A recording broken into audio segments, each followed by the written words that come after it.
Hola queridos hermanos y hermanas, muy buenos días. Aquí vamos a comenzar una nueva serie de talleres que se llama Mi muerte, decisión de vida. Vamos a la introducción general de estos talleres. La psicología y la parapsicología han recogido observaciones que son útiles para conocer la muerte en su realidad observable. La Iglesia en su sabiduría de muchos siglos atiende a los funerales, es decir, cómo nosotros entendemos la muerte o qué es lo que nosotros vemos desde que observamos la muerte de nuestros seres queridos y cuál sería nuestro pensamiento también frente a la muerte, nuestra propia muerte. Por eso creo que a veces podemos ahí tener distintas reacciones, ¿no? Hay 5 etapas. La primera es la negación y el aislamiento, que no puede ser, es cuando no aceptamos la muerte de nuestros seres queridos. Decimos, no puede ser, no lo acepto, no me resigno, no puedo aceptar que mi ser querido o que esta persona haya muerto. Y después también en nosotros, ¿no? Cuando nos llega la muerte, pues decimos, no puede ser que me esté por morir.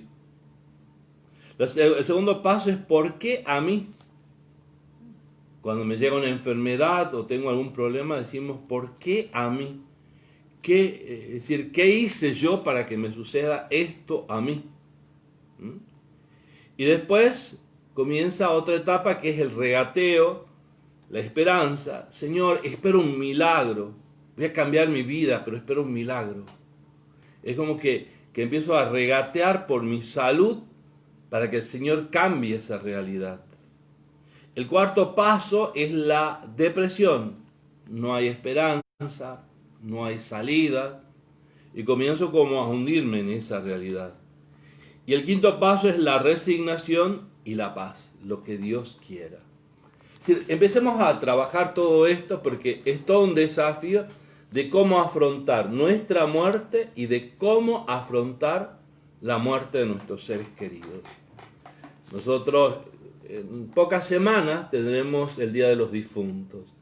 ¿Y cuántas veces al llegar al cementerio hay distintas actitudes, distintas reacciones en las personas que lloran o que a veces tienen hasta como una especie de fobia de ir al cementerio? Entonces nos preguntemos y veamos cómo nosotros estamos frente a la muerte. En un segundo paso, estos talleres, las renuncias inevitables. Hay diversas actitudes. La negación, no se encara la muerte, se reprime su recuerdo. Es decir, es como que no quiero pensar. Sobre todo a veces las personas jóvenes dicen, no, yo no me voy a morir. Quizás cuando uno pasa cierta edad, sí, comienza como a mirar a la muerte y mirarla como una realidad. Pero si no, empezamos como a decir, no, de eso no quiero ni hablar porque yo no me voy a morir. Se reprime ese recuerdo. La desesperación. Hay gente que tiene, se pueden decir, fobia, o se desesperan ante la palabra muerte o ante la posibilidad de la muerte. Por eso están pendientes de su salud, por eso están pendientes de que un accidente quizás hasta no sale porque no quiere tener un accidente porque tiene miedo a morir. La aceptación filosófica, que sería como decir, dentro de mis esquemas mentales entra la muerte, porque está la palabra, el término muerte, existe la idea muerte. Entonces es como que voy haciendo una elaboración de esa idea y aceptando que existe la muerte. Y por último, la aceptación religiosa es cuando pongo a Dios entre la muerte y yo. Es decir, cómo voy a encarar, pero desde mi fe, la muerte. Porque no es lo mismo encarar desde mi agnosticismo la muerte que desde mi fe. Yo creo que son formas totalmente distintas de afrontar la muerte. Muy bien, vamos por otras cosas que hay que tener en cuenta. Los fenómenos parapsicológicos. Una visión detallada y brevísima de toda la vida de uno. Yo doy un testimonio de una persona que cayó en descanso y en unos segundos, en unos minutos que estuvo en descanso, el Señor le hizo ver como toda su vida. Es decir, y muchos dicen que cuando están por morir les pasa eso, ¿no? De decir que pueden observar toda su vida como diciendo, sé todo lo que hice. ¿Mm? Y bueno, esas son cosas que pueden pasarle a algunas personas. Y también experiencias cercanas a la muerte, es decir, saber que hemos tocado ahí el umbral casi de la muerte y que eso nos da como una especie de experiencia para decir así es la muerte o así debe ser la muerte. Personalmente les cuento que el año pasado estaba en una de las capillas y habían puesto un ventilador, yo no sabía que debe haber tenido un cable pelado o algo, entonces yo cuando quise darlo vuelta sentí que me iba, es decir, sentí que todo era como una cortina que se me iba corriendo y se iba cerrando. Claro, parece que la llave que tiene que reaccionar cuando hay este tipo de accidentes reaccionó, entonces sentí que me soltó, pero si no, esas son experiencias cercanas a la muerte, porque yo me iba a morir, yo le dije a la gente, ¿no? Ellas se iban a dar cuenta que yo estaba muerto cuando esté tirado, es decir, cuando ya caiga muerto, porque yo estaba, mientras estaba agarrado, yo sentía que, es decir, se iba cerrando todo y que yo no podía reaccionar, no podía sacar de ahí la mano porque estaba agarrada. Y bueno, todo se iba como así, yendo hacia una especie de oscuridad. Y justo cuando ya faltaba así un cachito, la llave que tuvo que reaccionar, que no me acuerdo cómo se llama, esta llave, es decir, el disyuntor estuvo, justo lo habían puesto una semana antes. Que si hubiese sido la siguiente una semana antes de todo eso, esta hora que no cuentan con el que está aquí hablándole. Esas son experiencias cercanas a la muerte. O un accidente que a veces uno cree que ya tendría que no haber contado toda la historia, ¿no? Bueno, me van entendiendo estas cosas. La visión de fe y la liturgia de la iglesia. Esto es todo un aporte psicológico. ¿Para qué? Porque la visión de fe nos hace amigar con la muerte. Ahí aparece una expresión muy linda de San Francisco de Asís, hermana muerte. Él no le llama a la muerte algo feo, sino le llama hermana muerte. Como diciendo, todo el tiempo está a mi lado, es como mi hermana. Nada más que quizás yo no me doy cuenta. Y también desde lo litúrgico, en nuestra liturgia, por eso vamos a leer algunos textos litúrgicos, para que podamos hacer el aporte de todo esto, ¿no? Yo creo que hay que pedir a Dios esa visión de fe compendiada en el credo, porque nosotros creemos en la resurrección de los muertos, decimos. Pero si yo digo creo en la resurrección de los muertos, pero yo tengo terror de morirme, quiere decir que no creo tanto en eso, ¿no? O creo en la resurrección de los muertos, pero después no sé cómo elaborar la muerte de un ser querido, quiere decir que hay algo falta. Por eso vamos a ir trabajando todo este taller así, creo que es un aporte y una ayuda para que en este tiempo de pandemia muchos no nos hemos preparado para la muerte de seres queridos. Y de un día para el otro nos tuvimos que poner ahí frente y saber que estuvimos al borde de la muerte, aquellos que han padecido el coronavirus y han estado en estados críticos, o aquellos que han perdido a sus seres queridos. Por eso ahora vamos a escuchar los textos. El texto más antiguo es de la primera carta a los Corintios, capítulo 15, 1 en adelante, porque son muchos los versículos, te había dado hasta el 58, pero veamos lo que dice acerca de la muerte nada más y resurrección. Os recuerdo, hermanos, el evangelio que os prediqué, que habéis recibido, en el cual permanecéis firmes, por el cual también sois salvados, si lo guardáis tal como os lo prediqué. Si no, habéis creído en vano, porque os transmití en primer lugar lo que a mi vez recibí, que Cristo murió por nuestros pecados, según las Escrituras, que fue sepultado y que resucitó el tercer día, según las Escrituras, que se apareció a Cefas y luego a los 12. Después se apareció a más de 500 hermanos a la vez. Sigamos. De los cuales todavía la mayor parte viven y otros murieron. Luego se apareció a Santiago, más tarde a todos los apóstoles y en el último término se me apareció también a mí como un abortivo. Bien, vamos a ir descubriendo algo importante, que la resurrección es según las Escrituras. Esto ya es una forma clara de decirnos que la resurrección no es un término inventado, no es una leyenda, sino que es una expresión concreta puesta, digamos, en el tiempo y en el espacio. San Pablo lo habla desde su propia experiencia de la muerte y resurrección de Cristo.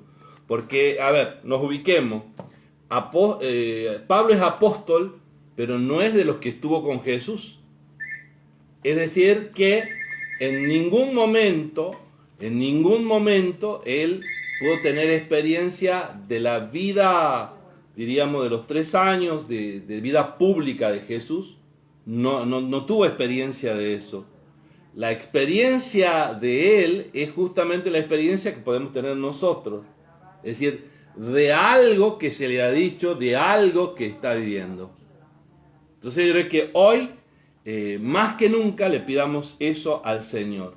Poder vivir la experiencia de la resurrección, poder experimentar esto, porque ya lo vamos a explicar. Veamos ahora el texto de Juan. Había un hombre enfermo, Lázaro de Betania, el pueblo de María y de su hermana Marta.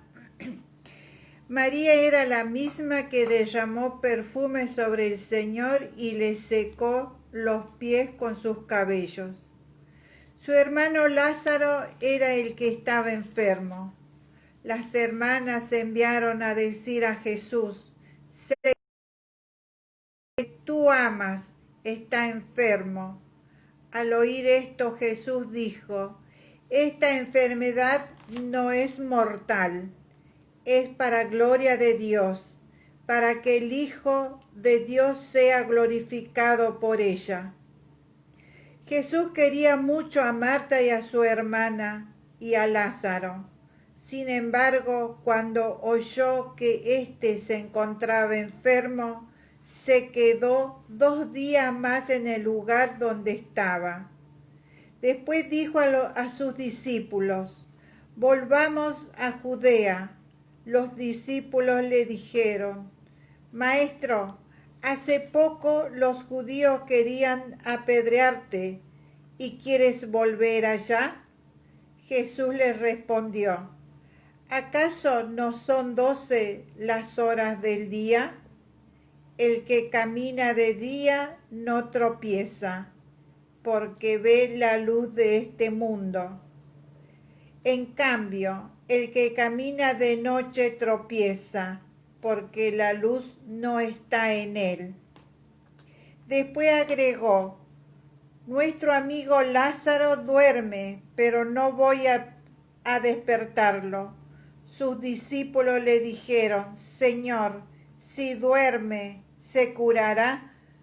Ellos pensaban que hablaba del sueño, pero Jesús se refería a la muerte. Entonces les dijo abiertamente: Lázaro ha muerto, y me alegro por ustedes de no haber estado allí, a fin de que crean.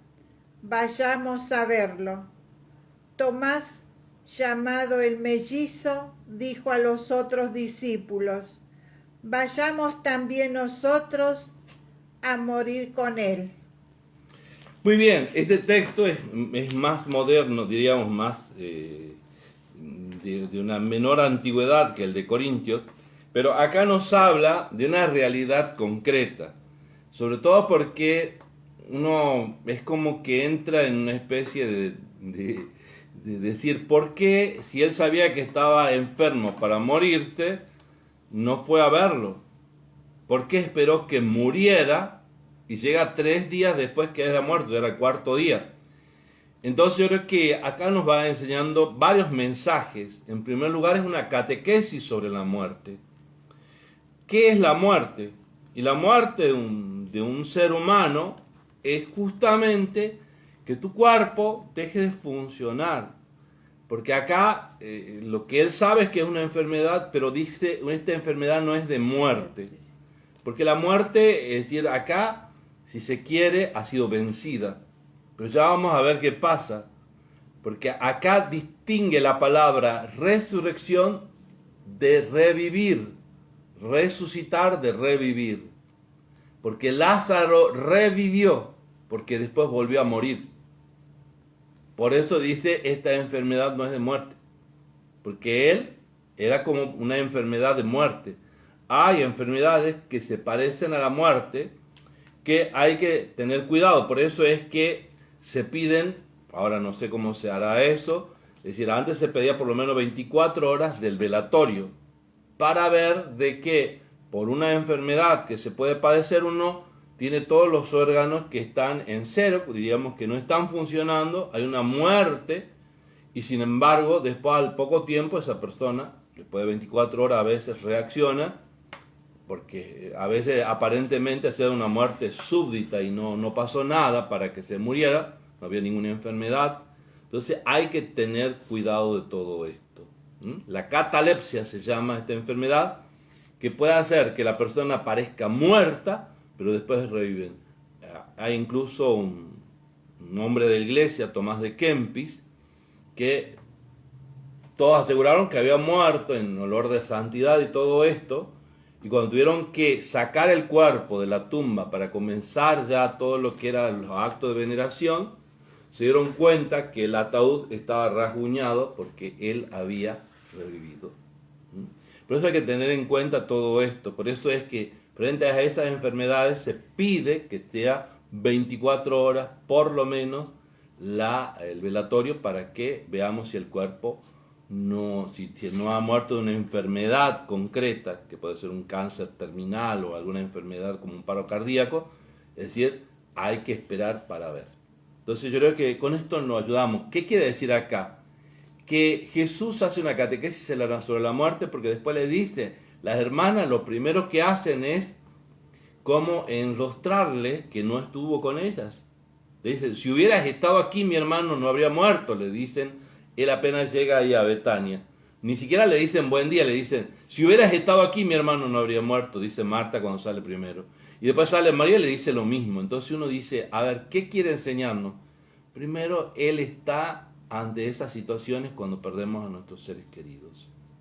Él no nos dice que no a la muerte, sino que Él quiere estar a nuestro lado. Por eso le dice a Marta, tu hermano va a resucitar. Y ella dice, sí, sé que hay una costumbre, una forma de pensamiento que dicen que los muertos resucitan. Él le dice, yo soy la resurrección y la vida. Es decir, que Él es ahora no un pensamiento, no una costumbre, no una creencia, sino es una persona la resurrección. Y resucitar no es lo mismo que revivir. Lázaro revivió, en cambio Cristo ha resucitado. Pero lo veamos en el próximo encuentro. Leamos estas citas bíblicas, procuremos no dar respuestas rápidas, hermanos, porque algunos enseguida queremos comentar y estamos repitiendo las mismas palabras del Evangelio. Veamos qué quieren decir cada una de esas palabras y aprender a no dar respuestas rápidas, sino que meditemos la palabra. Que el Señor nos acompañe en el nombre del Padre, del Hijo y del Espíritu Santo. Amén.